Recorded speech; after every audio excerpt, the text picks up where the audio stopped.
I guess Ash. That's Okay. fine. It doesn't What's up, matter. guys? I'll start right now.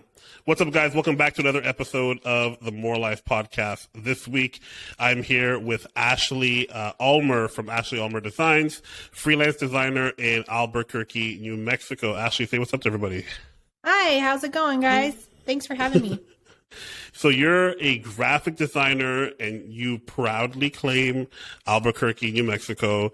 Let us know a little bit about what you do, and maybe what your day-to-day is like, because maybe Sure. graphic designer is a little bit broad.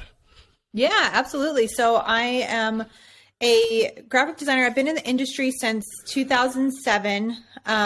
Currently, I'm a freelancer. Throughout the years, I've worked for agencies and then also had our own screen printing business, all this kind of stuff. But right now, I'm a freelancer. I work from home, and my main focus is a lot of branding, a lot of illustrations, that kind of stuff. And then also I do work part-time for an agency. So doing just like regular church sermon graphics, that kind of stuff as well. But yeah, so my day-to-day is like I said, I work from home. We have 3 sons.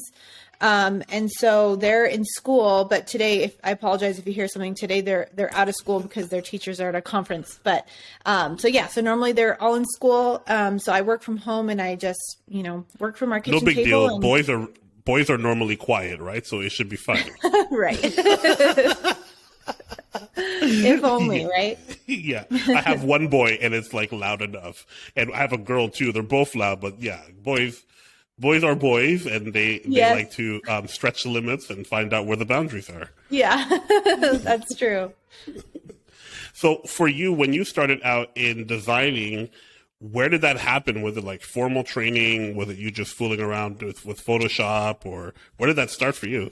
Yeah. So originally it started, I guess the passion for it started when I was actually in high school. I was in a yearbook class. So I, got a crash course in Photoshop, and I loved it. And at the time, that was 2005. So around the time I was really into like music, and bands and stuff. And I was like, I want to design t-shirts for bands and for like the graphics that go on the t-shirts. So I actually ended up going to school for business and graphics. And at the time, my husband and I got married really young, like right after high school. We started a clothing line at the time. So like I used to design our shirts, and then we'd screen print them and sell them at music festivals and different shows and stuff like that. So that's kind of what got me started. Originally was doing the t-shirt side of things. And then we had a couple businesses throughout the years, screen printing and the clothing line, both of them shut down. And then I eventually just kind of started working for different agencies, doing, at one point I worked for an agency doing, social media graphics for movies, like movie studios. And then, different agencies doing a lot of church graphics and that kind of stuff. And then I think it was 2018, I decided to just fully go freelance full time. And so I've been doing that since then. And then obviously, take different jobs on from different clients and all that. Yeah. So Photoshop. You have a lot of experience. Yeah. You've had a lot of experience. For a while. Yeah, it's fun. I enjoy it a lot. Yeah. I don't know how long each one of those businesses last. Like you said, you had a clothing company, a screen printing company. Those are like dreams of a lot of designers, right? Like they want to do that type of work. And you started off almost right near the beginning of your career doing those exact things. Did you learn anything in those ventures? Because they are just like ventures. You throw yourself at them, and they're good for a moment in a time and place, but not everyone is meant to last forever. Did you learn something in there that was beneficial to agency life, which is like a whole other thing? Yeah. I guess obviously throughout both businesses, I learned a lot as far as like the technical side of like design and print design and that kind of stuff. But more so, I think what I learned is that running your own business is not easy. Like it's a whole thing. And also I learned that because I guess the downfall ultimately, if I boil it down for both businesses, is we almost took on too much that we could too much we could handle. Like we couldn't handle everything.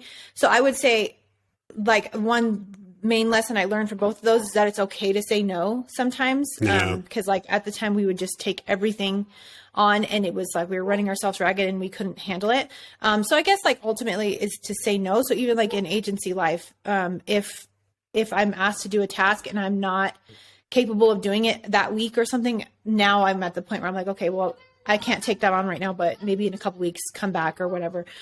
Even like a good example of that is this past summer, I had a huge project that I was working on. It was literally took all summer. It was like my biggest project I've ever worked on for sure. And the agency that I do part-time work for, and also another one that I was doing work for at the beginning of the summer, I had to tell them both like, hey, I need to like chill out for a little bit because I can't do all of this at one time because it's too much. And I know I'm going to drop the ball in some arena. So I guess that's the biggest thing I've learned is that it's okay to say no sometimes. Like you're not failing if you're saying no, if that makes sense. Good lessons to learn when you're young. I wish I knew that when I was younger, because you feel like you almost are like, I got to do this, or else they might just go somewhere else and get it from somewhere else. And you have to understand that, like, you know, what's meant to be for you will be for you. And if you're trying to force your way through a career, it's not going to be comfortable. It's going to end up being very stressful and painful.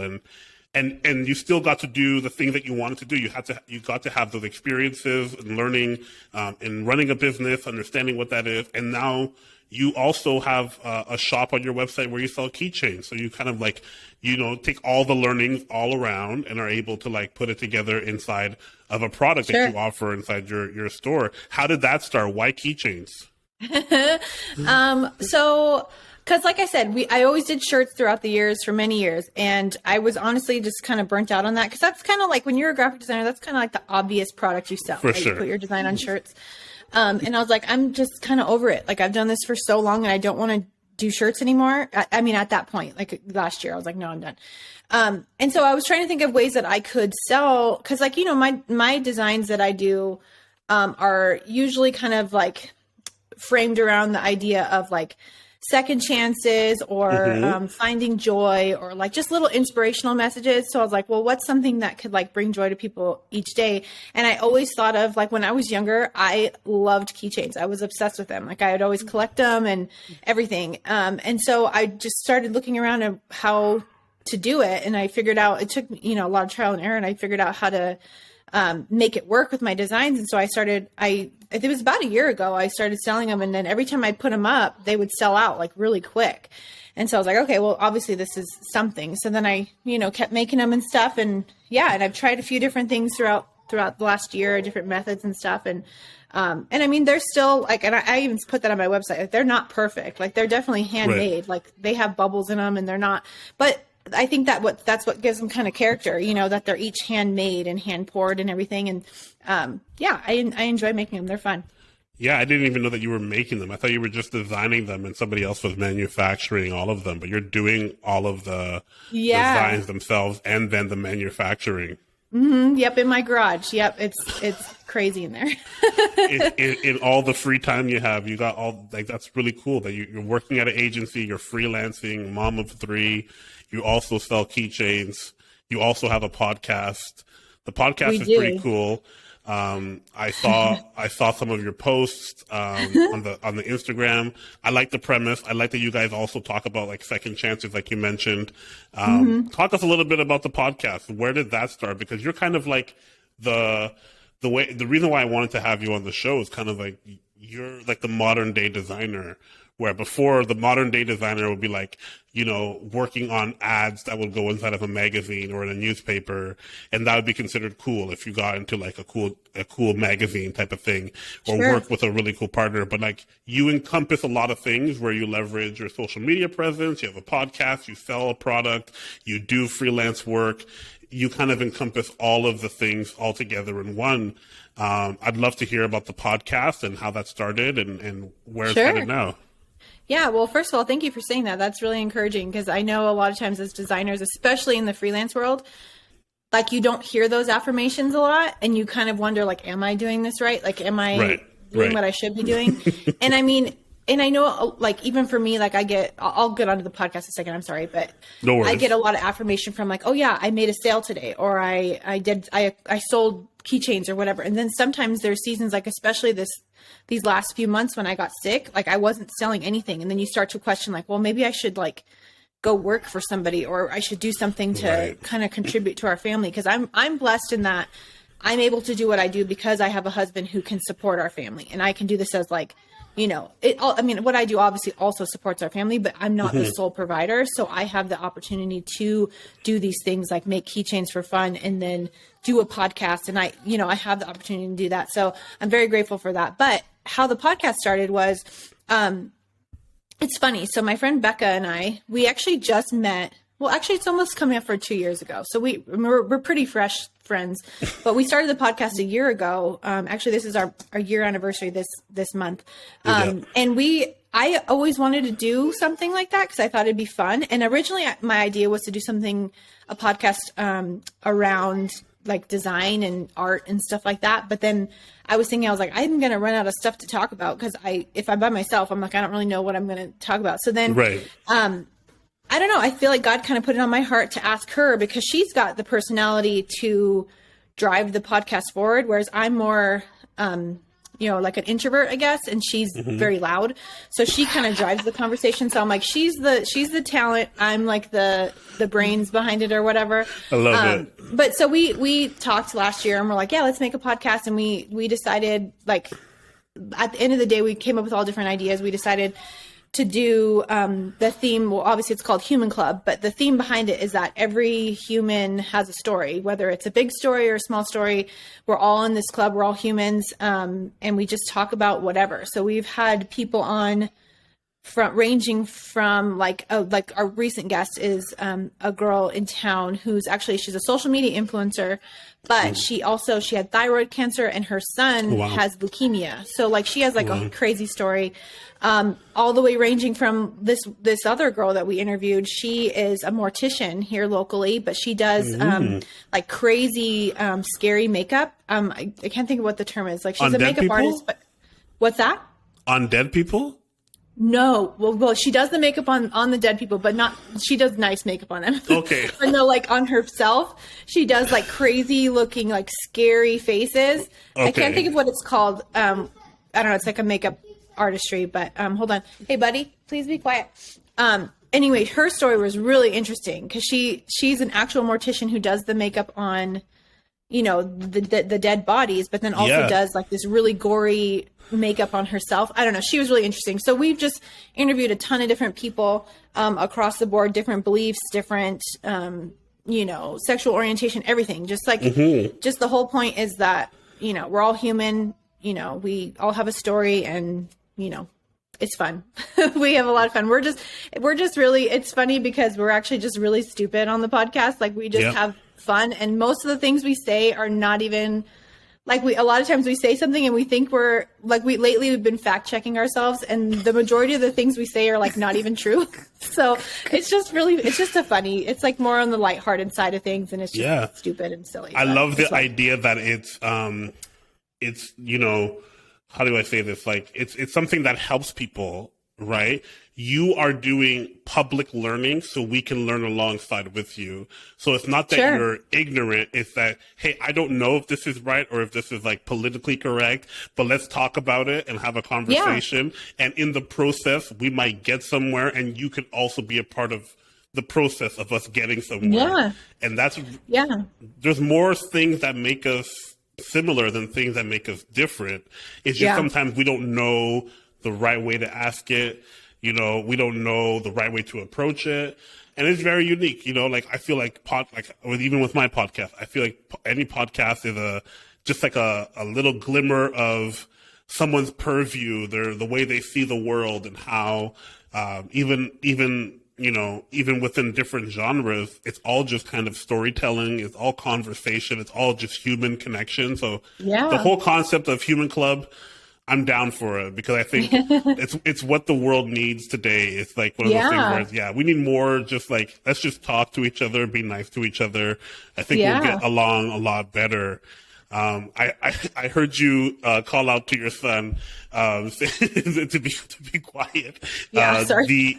I totally get it. How do you balance it all? Is what I wanted to ask. Like, there's a lot of spinning plates, and I'm a dad to two kids. I'm married. I got a lot of things going on too. Sure. And it seems like you got a lot of things happening all at the same time. What do you do for like time management, and what do you do for time for yourself? Yeah, that's always kind of a balance for me because I'm definitely the personality who leans towards procrastination a lot. And I don't like that about myself, but I do. Like, I procrastinate on everything. So like, and I get distracted really easily. So it's hard for me sometimes. So like, especially like when the kids are home, cause like this year is the first year that all three kids are in school. So I've always had a kid with me for the last 10 years, but like within, since August, this is the first time I've had all of them in school, which I've been getting a lot more done, which I'm very grateful for. But when the kids are here, it's hard for me to focus like on work. So it takes me a lot longer to do things during the day. So yeah, I mean, time management, I just try to always kind of start my day at the same time and kind of do the same routine. And that helps me kind of keep in a rhythm of doing that. But then, obviously I get distracted and I, procrastinate because that's just who I am. So I try not to, but it's reality. So it's still a struggle for sure. Yeah, for sure. And like, what about like time for yourself? Are there anything because when you're busy, it's easy to stay busy. And then by the time it's the end of the day, you just want to crash, which that's what I want to do. But I have to I'm the type of personality where I'm like, if I don't plan to do something for me or do something social outside of work, my life can be very much consumed by creative thoughts and ideas. Sure. Yeah. I mean, as far as socially, I'm very grateful for the podcast because we meet every Monday. So that's always like my Mondays are like podcast days. So I always go hang out with Becca for a few hours and so get that social interaction. So that's nice. As far as like daily things, like what I would do for myself, I think honestly, like at night, cause I always, so in 2018, I made like a pact with myself that I'm going to create a new design every day to post on my social media. Since then, I don't do it every day, but I started that and I did that for a full 2 years solid. And then I kind of this last year, once in a while I'll do it. But I think that when I design at night by myself, like just watching a show or whatever, that's my time to kind of refuel and recharge because I enjoy creating things that are just fun and not for a client, so just for myself or for my social media really. So I guess I'm sharing it with people, but just making what I want or what I'm excited about or passionate about that day or so I think that would be kind of how I refuel. And then also like working out and taking care of myself, that helps as well during the day for sure. Yeah, for sure. You did 2 years of posting every day on social on IG. Mm-hmm. That's a lot. So it sounds crazy now, but that's amazing. Yeah. So I did it. Yeah. I made a pact. It was about 2 years. I mean, I'm sure there was a few days in there that I didn't, but like for the most part, it was like fully, and I would always make something new and post it every single day. And I think that has to do with a lot of the growth I saw on Instagram, was just because I was so consistent on it. But yeah, so yeah, it was fun, but I mean, now I don't do it as much just because I'm trying to find a balance because Instagram is very addicting, which I'm sure and by posting every single day, then I'm constantly looking for that affirmation and constantly checking my phone and constantly. So I'm trying to find a balance of like, hey, like I still want to grow the Instagram, but I also want to have like mental clarity and not always be on it all the time. So I'm just trying to kind of figure that out right now. So it's kind of like the two-edged sword, right? Where it's like you need social media to grow your awareness, your reach, your business, especially if this is like your sole way to make money. At the same time, you can get caught in the comparison trap where you're always looking at to like what else are other people doing? What did they say for me? Say about me, and who liked it, who didn't like it, all that kind of stuff. And then you kind of feel like, well, do I still want to do this or not want to do this? And it kind of puts you in a weird space, but it is one of those things where you do need social media, especially if you're a designer. IG is like the best spot for you to be posting and talking about your work, so that people can kind of see that.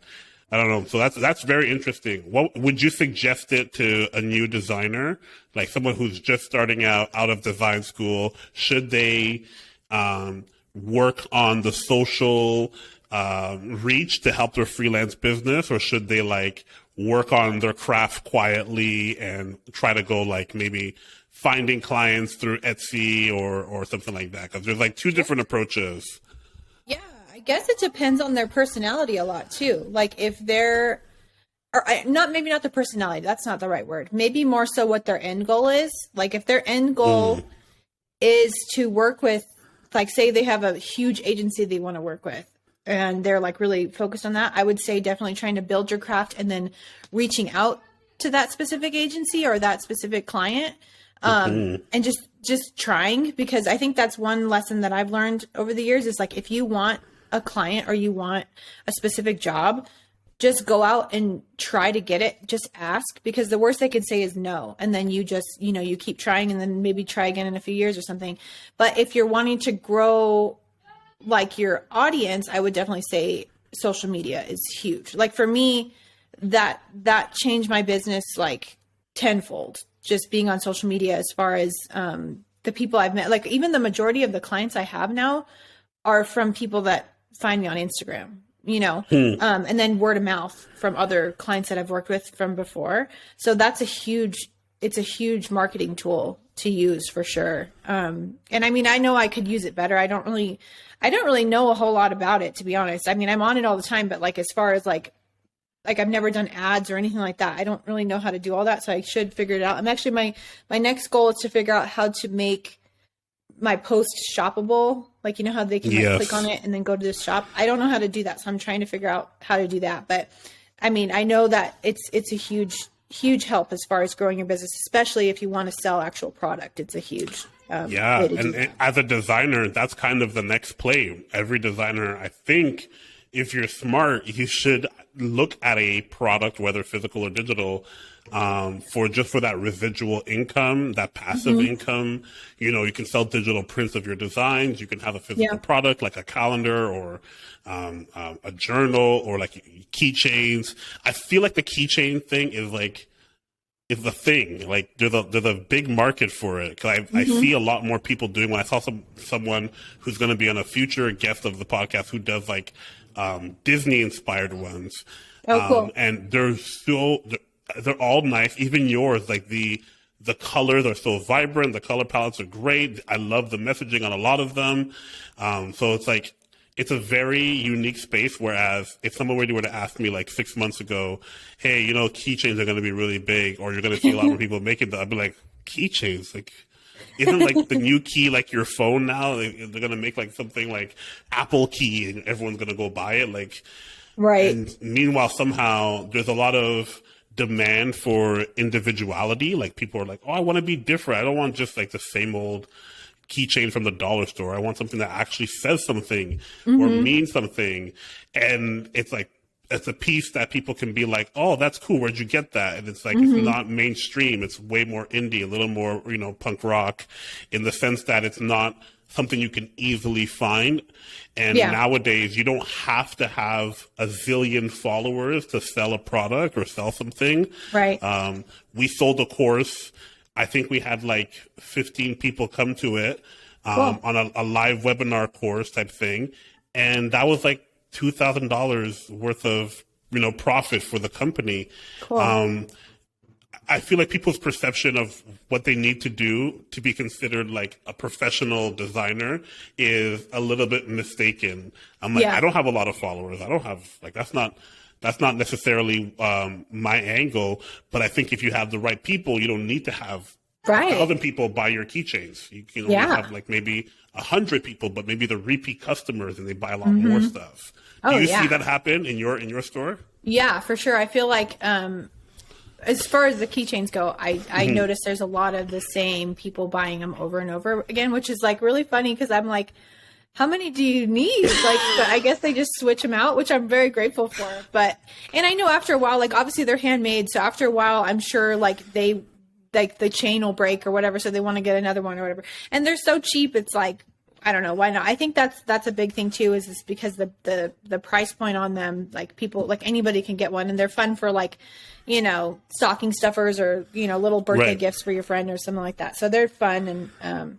yeah, I enjoy them. Yeah, like I'm on your site right now, and the one that says a future and a hope, like that one looks so. They some of them are just really cool. Good luck. Is it?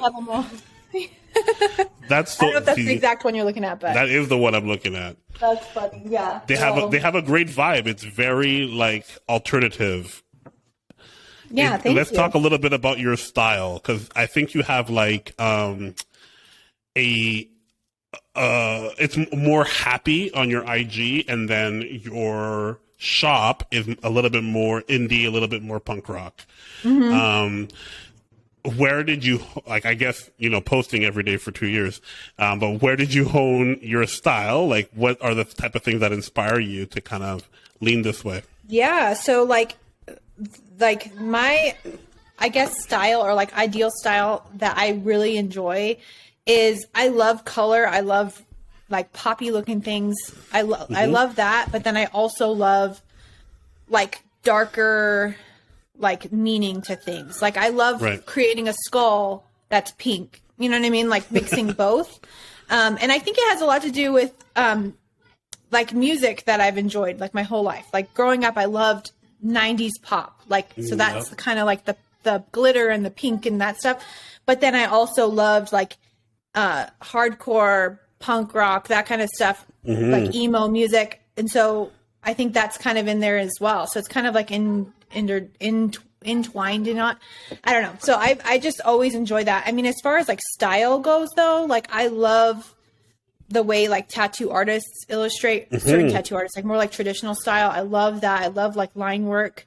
I love just minimal colors, and just, you know, not a lot of texture, not a lot of gradient and that kind of stuff. I just like solid colors, thick lines, that kind of stuff. So I don't know. I've always just really enjoyed that. But obviously sometimes I lean other ways as well with different pieces and stuff. But yeah, it's fun. Are you drawing a lot of these elements by hand, like with an iPad or a pencil and pen? Are you like a pen tool person where you're just like using like the pen tool on a mouse? How are you illustrating a lot of your artwork? Yeah, so I don't have like Procreate and an iPad and all that, so I don't have that. I illustrate everything from my trackpad using the pen tool and pencil tool in Illustrator. Whoa, you're not using a mouse, you're using a trackpad? The trackpad, yeah. Because it's funny and it's really weird because actually like when my actual drawing hand is my left hand, like in real life, and I write with my left hand, everything. But on my computer, I just never had an iPad like ever. So I just kind of trained myself to draw or illustrate with my right hand on my trackpad. So I use my right hand to illustrate on the computer, but in real life, I would draw with my left hand, if that makes sense. So, but then, so I guess crazy. It's like almost like two different styles. Cause like if I doodle with my left hand, it looks different than what I would illustrate with my right hand on the computer. Does that make sense? Like it's two different kind of methods, I guess. I understand it in theory, but I feel like there's like a different levels. People that can illustrate with a computer and a trackpad are like on a different playing field. Like, I don't know. It's all like, it's all pencil tool. I'm adjusting points a lot and that kind of thing. But yeah. And when you're adjusting points, it's on a trackpad, not a mouse.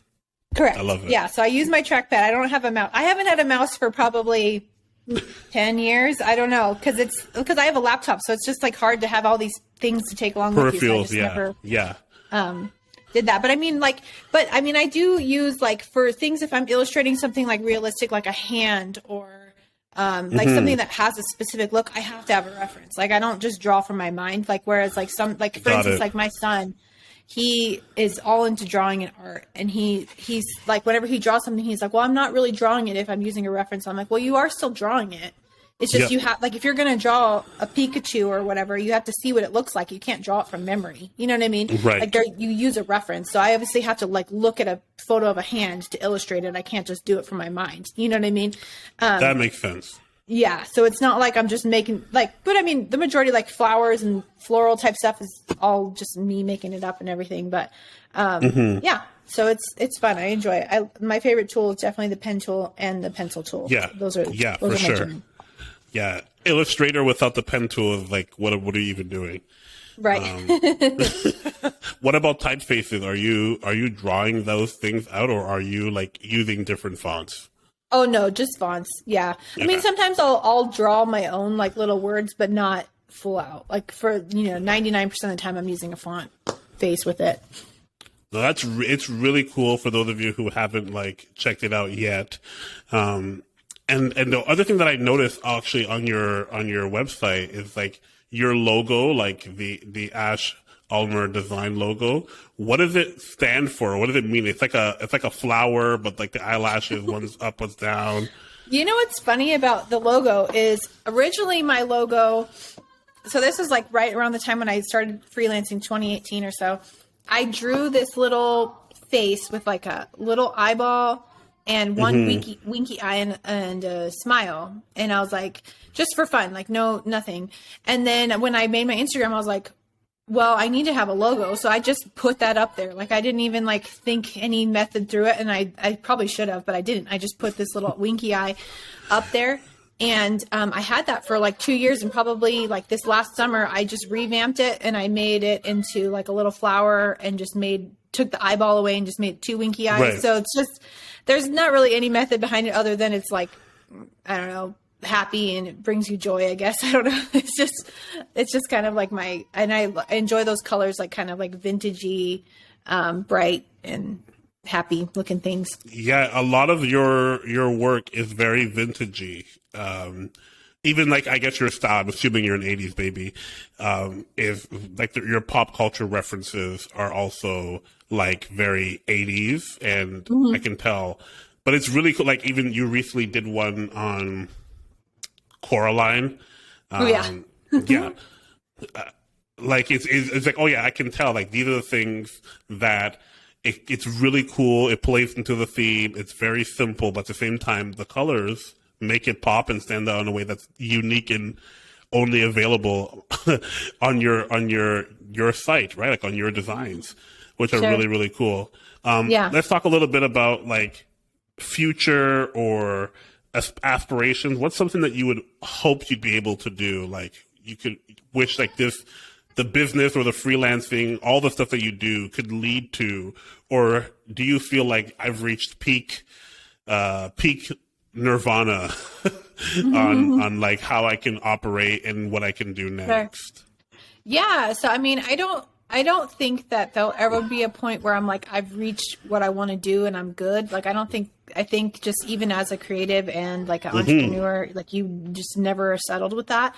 But I feel like I'm very blessed to be at a point where I'm glad, or I'm thankful for the point that I'm at, where I can work from home, do what I love to do every single day, and not feel the pressure of having to perform like I've had in years past, owning the t-shirt business and stuff like that, like having to meet quotas and that kind of stuff. I'm very grateful for that. As far as wanting to grow, I want to keep growing my book of business as far as working with more clients. I love doing branding, logos. I love I love designing tattoos like for clients. That's so fun. Like I would love doing stuff like that. And I also want to grow like my retail side of things as far as like the keychains go, and then maybe eventually getting back into the t-shirt side of things. Or something. Like I would love to do that. So I mean, I feel like I have all these aspirations, but then I'm also the type of personality that when I get comfortable, which like I am comfortable right now, I don't push myself a lot. So sometimes I'll just kind of coast for a little while, and then I'll get this little burst of energy and kind of like move forward a little bit. So so all that to say, like the process of me accomplishing something new takes longer than I think it would some other people, because I I don't motivate myself until a certain point, and then finally I'm like, okay, I have to do it. So there is goals I want to do, but nothing like super pressing at this moment in time, if that makes sense. I totally get it. There's things in the back burner, but it's not like, you're not like chomping at the bit, like you want to like jump right into something like that, which exactly, yeah, totally respectable. And before we wrap it up, I'd love to hear your take for people who are starting out, who are just new to the whole design world and being your own boss and all that kind of stuff. What advice could you give to young aspiring designers who are looking to like, I don't know, just make it in any capacity or any like understanding of the word make it, whether it's like make $1,000 a month or make $10,000 a month? What does it look like? Yeah. And I always give this advice, and I'll say it again, but I think my biggest piece of advice as far as like designers go is that the way you design and the way you create things is uniquely yours, and you were given that God-given ability. And so like all that to say, like, don't compare yourself to someone else's work, because the way you create and the way you make things is exactly the way God had intended. And that's the realm you should go in and try. And as long as you're passionate about it, go in creating that way. Cause I mean, there's some designers who love to illustrate. There's some designers who love like photo manipulation and Photoshop, that kind of thing. Like whatever you're passionate about, go towards that route so that you're going to ultimately be happy in what you do. And then also, like I said at the beginning of the podcast, like it's also okay to say no. Like, and I know that's hard when you're first starting out, because like you need to get jobs and you need to work and everything. So obviously there has to be a balance. You can't always say no, but, if someone's asking you to do something that you're just going to be dreading for 3 months working on it, just kind of weigh, is it worth like your mental state to work on that, you know? Right. And, if it's worth it as far as monetarily. And also one thing, and I do the same thing, like I still struggle with this, is make sure you're charging what you think you're worth and what's worth it to you, I guess, because I mean, I still struggle with that. Sometimes I'm like, oh yeah, I'll do it for whatever. And then afterwards I'm like kicking myself because I'm like, dang, that took a lot longer than I actually thought. So I don't know. So yeah, I mean, just don't compare yourself to others, and just be confident in the way that you create, because that's the way that you should be creating. Yeah. I think you hinder yourself if you allow too many people's perspective in. You know what I'm saying? Like, there's certain people that you should let in to give you some understanding or some feedback. But at the same time, it should be mostly like 98% you and what you want to do, especially if you're just like a freelance artist. I'm just trying to like create art that inspires people. Yeah. If someone's hiring you, they have obviously a scope and perspective as to like how they want the artwork to be. But like if you're just trying to create art and trying to find your style, just do it as much as possible so that you can kind of hone in on the things that are unique to you, because that's exactly your differentiator. That's your secret sauce that makes you special. Yeah, is exactly. Like the artist created through the perspective of lens that you grew up, your upbringing, your childhood, your parents, your guardians, all that kind of stuff, all shapes you, and then you create the stuff. So don't let too many people start messing with it. Ashley, I'm so happy that you were able to be on the podcast. This is so dope. I really admire a lot of the work that you create and the podcast that you're a part of as well. Let people know where they can find you. Sure. So you can find me on Instagram. It's at Ash Ulmer Design. And also like my website is ashulmer.design. I haven't updated it for a while, so I apologize. And yeah, I think that's the best way is to reach me on Instagram. And then you can also find the podcast from there and all that jazz. So yeah, thanks for having me. I appreciate it. Awesome, guys. This has been the More Life Podcast. We'll catch you on the next episode. Peace out. Thanks.